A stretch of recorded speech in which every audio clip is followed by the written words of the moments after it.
শুভ সকাল বন্ধুরা, সবাই কেমন আছো?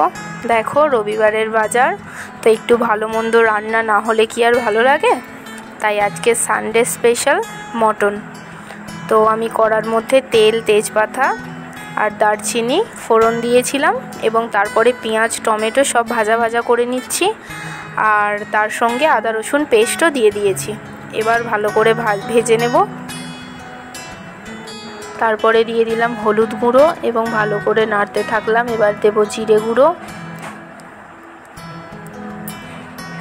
তারপরে দিচ্ছি দেখো ধনের গুঁড়ো, তলা কড়াই একটু লেগে লেগে যাচ্ছিলো তাই একটু জল দিয়ে দিলাম এবং একটু সামান্য লঙ্কা গুঁড়ো দিয়ে দিলাম। ছেলেমেয়েরা খাবে তাই বেশি ঝাল আমি দিই না। তো এরপরে দিয়ে দিয়েছি মটনটা এবং মটনটা কষাচ্ছি। খানিকটা কষানোর পরে নুন, একটু মিষ্টি আর একটুখানি মিট মশলা দিয়েছি, দিয়ে ভালো করে কষাতে থাকলাম। মোটামুটি কষা রেডি, তেল ছেড়ে এসেছে। এবার আমি দেব প্রেসার কুকারে। দেখো আমি প্রেসার কুকারের মধ্যে দিয়ে দিয়েছি। আর আলু আমি আগেই ভেজে রেখেছিলাম, তো আলুগুলোও আমি দিয়ে দিলাম এবং একটু ভালো করে নাড়িয়ে নিয়ে জাস্ট 2টো সিটি। দেখো আমার মটন রেডি হয়ে গেছে। তো আলুগুলো আমি আলাদা করে তুলে রেখেছি যাতে দেওয়ার সময় প্রবলেম না হয়।